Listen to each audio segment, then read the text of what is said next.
tardes o días, días, creo que ya son tardes. Antes que nada quiero agradecerles por estar aquí, por haber escogido esta plática sobre todas las demás que hay en estos momentos en esta hermosa convención de este año 2007. Para los que no me conocen, mi nombre es Alberto Rodríguez, soy un investigador paranormal profesional, hago esto a tiempo completo, amo hacerlo, tengo más de 20 años de experiencia. Cuando empecé a hacerlo tenía 35 años y nunca tuve una experiencia paranormal propia hasta mis 34 años. Disculpen. Fue cuando mi esposa murió. Y la causa nunca pudo ser determinada con exactitud. Todo indicaba que había sido picada por un mosquito con dengue, pero esa respuesta o ese diagnóstico no me dejó conforme, pues era un poco ilógico, ya que vivíamos en una zona donde los mosquitos eran extremadamente raros, mucho frío. La incertidumbre de no saber qué le pasó a mi querida me llevó a investigar métodos poco convencionales. Mis búsquedas me dirigieron a lo paranormal. Encontré bastante información sobre personas que morían sin un diagnóstico exacto y cuyo único síntoma eran fiebres, alzas en las temperaturas corporales que terminaban por causar colapsos en los órganos vitales. Después de mucho tiempo siendo aprendiz de otro investigador muy famoso, mi gran amigo Juan Carlos Aracena, por fin me sentí listo de emprender mi viaje solo, y lo hice. Me gané la reputación que ahora tengo resolviendo casos un poco locos, aunque la mayoría eran cosas simples, que la ciencia podía explicar. Y ese es el acercamiento que les doy a todos los casos, sin importar qué. La primera revisión siempre va a ser con base científica, pues como dije, la mayoría de los casos son fraudes, trucos, pero aquellos que no puedo explicar con simple razonamiento son el motivo de mi charla. Pero antes de comenzar a hablar de eso, quiero hablar un poco de cultura. Y todo está relacionado, pues les dará una idea más clara de por qué mis investigaciones de lo paranormal son diferentes a cualquier otra. La cultura y todo lo que la conforma normalmente es introducido a la sociedad como una idea correcta. Las modas, por ejemplo, normalmente se crean a partir del estilo de un artista o una persona con influencia en los medios. Le dicen a su público que vestirse o lucir como él o ella está bien. Los seguidores automáticamente van a decir que es verdad, pues aquel o aquella artista tiene influencia sobre ellos. Así es como se crean las culturas. Esto se ha usado para controlar a la sociedad desde el principio de los tiempos. Por ejemplo, la leche, que es el ejemplo más fácil que les puedo dar. Alguien en nuestro pasado descubrió que la leche de otros mamíferos como las vacas o cabras tienen un buen sabor a las papilas gustativas del humano, y esa persona extendió esa creencia y se volvió cultura. La razón por la que consumimos leche de otros mamíferos, siendo el humano uno de los pocos que lo hace, es porque es cultura. No es que sea correcto, pero no nos damos cuenta que simplemente es algo que se ha acarreado de generación en generación. Cultura. Ahora observen esta pantalla, en la cual tengo dos círculos, uno rojo y uno azul. El círculo azul es más pequeño que el rojo, ¿cierto?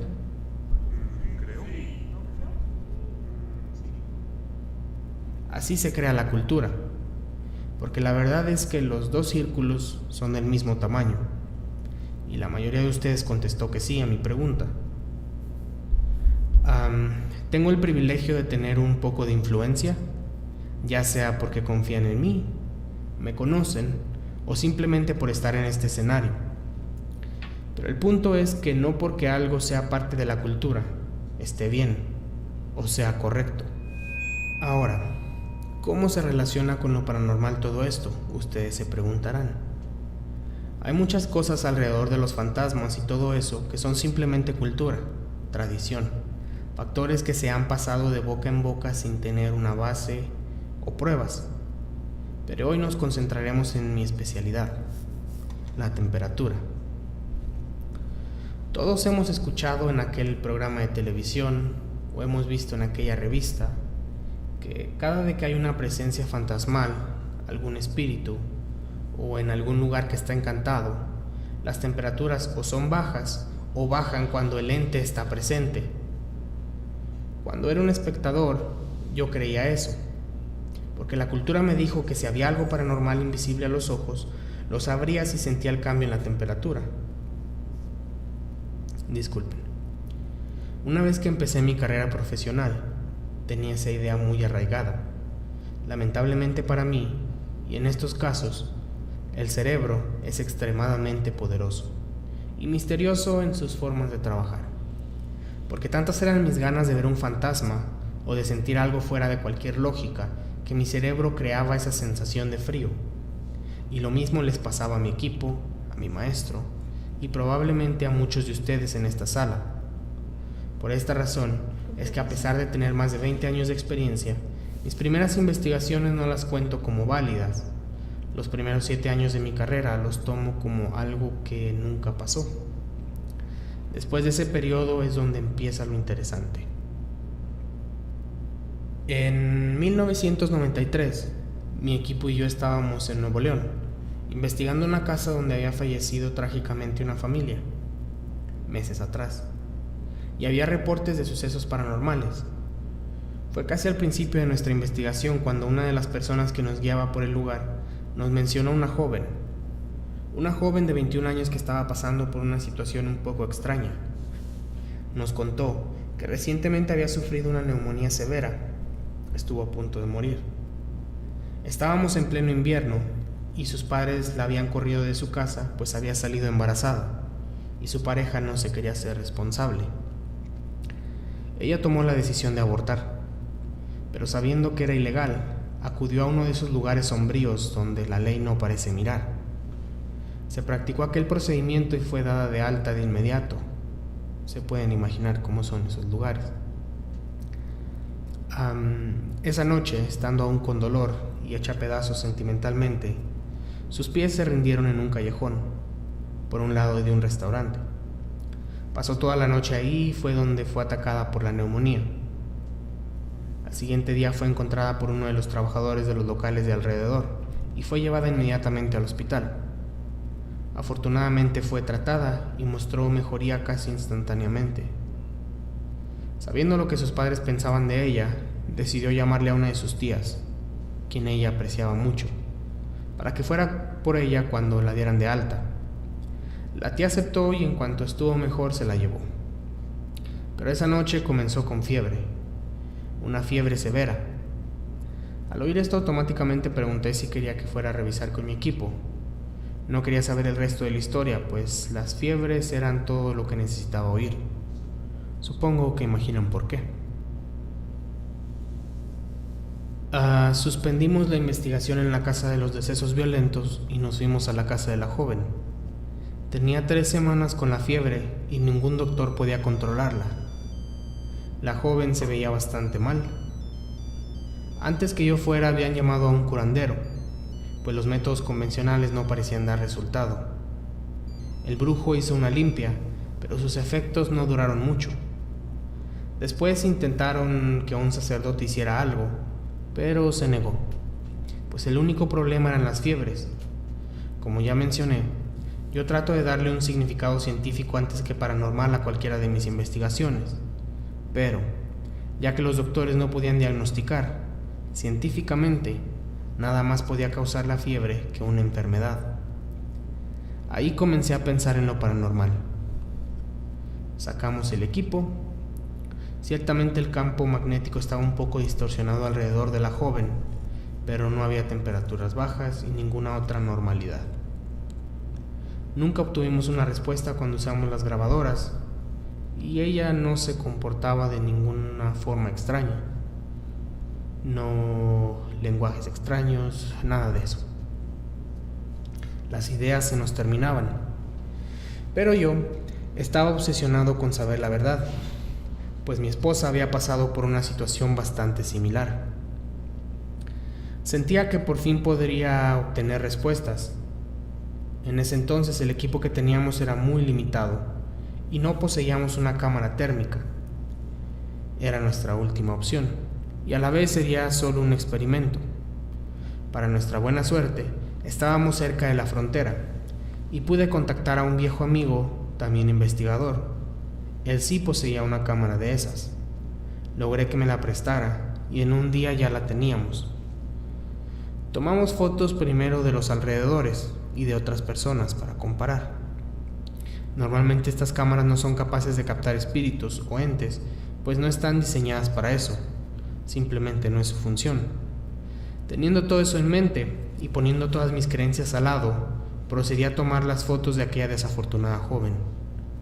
Lo que capturé hizo pedazos todas mis expectativas, deshizo todas mis creencias y abrió una nueva puerta de posibilidades en este inmenso mundo de lo paranormal. A este punto creo que pueden imaginar, o por lo menos darse una idea de qué fue lo que la cámara reveló. La muchacha tenía un espíritu con una temperatura increíblemente alta pegado a ella, y de alguna forma compartían la energía. Era muy surreal lo que presenciábamos. Ya habiendo descifrado de alguna forma lo que afectaba a la chica, llamamos a nuestra medium. Ella llegó desde Veracruz e hizo una sesión para tratar de ahuyentar a esa cosa, y funcionó. En cuanto la sesión terminó, la chica comenzó a mejorar. La fiebre desapareció y fue muy satisfactorio ver a su familia poder respirar tranquilos. La medium estaba tan sorprendida como nosotros, pero nos dijo que era simplemente un pequeño fantasma, un espíritu que se alimentaba de la energía negativa de la muchacha. Se había pegado a ella en el lugar de los abortos y pertenecía a una mujer que había muerto ahí. Aprovechó la energía baja y la vulnerabilidad de esta chica para engancharse a ella. Pequeñas sanguijuelas de energía, las llamó ella. Se sintió bien saber que por lo menos la mitad de la situación era tradicional, cliché y todo eso. La forma más aceptada para darle explicación a un fantasma, a un espíritu, a un ente, es que son residuos. Residuos que una persona deja al fallecer. Son recuerdos, cosas sin terminar. Son pedazos del alma regados en donde en vida habitó. Y de la forma en la que yo explico el alma, que sé que todos tenemos, es como una energía. La energía que mueve nuestro mundo espiritual. Y esa energía, como cualquier tipo de energía, causa calor. Dentro de nosotros ese calor está equilibrado, pero una vez que sale del cuerpo, este trata de regresar a su estado original. Trata de regresar al universo, o al cielo o al infierno, dependiendo en qué creen. Pero si llega a fallar, o en estos casos, residuos se llegan a quedar en este ambiente que no está diseñado para soportarlo, es cuando suceden estos fenómenos, pues por fuerza necesitan un contenedor. Es por eso que se pegan a otros humanos, pero al no pertenecer o no encajar, causan efectos negativos en esta persona, que pueden llevar a casos extremos, como la muerte. Esta es mi teoría, y es lo que según las personas que me siguen, las personas que me creen, dicen me hace especial, y resaltar ante muchos de mis colegas. No solo esta experiencia me llevó a concluir esto, he tenido muchos más casos que envolvían algo similar. No todos llegaron a ser tan complicados como el de la joven, pero sé que definitivamente mi teoría va por buen camino. Y mientras que no siempre que se baja la temperatura repentinamente se trata de algo paranormal, no puedo asegurarles que cada que sientan un bochorno o una alta temperatura de la nada sea algo natural. Puede ser simplemente el clima, un resfriado o la edad, pero quizás pueda ser un emisor. Muchas gracias por escuchar a este viejo loco. Sé que fui un poco rápido y no me expliqué muy bien del todo, pero fue el tiempo que se me dio. Igual en las pantallas aparecen mis contactos por si tienen preguntas. Gracias por su tiempo. Mi nombre es Alberto Rodríguez. Sigan disfrutando de esta bonita convención. Hasta pronto.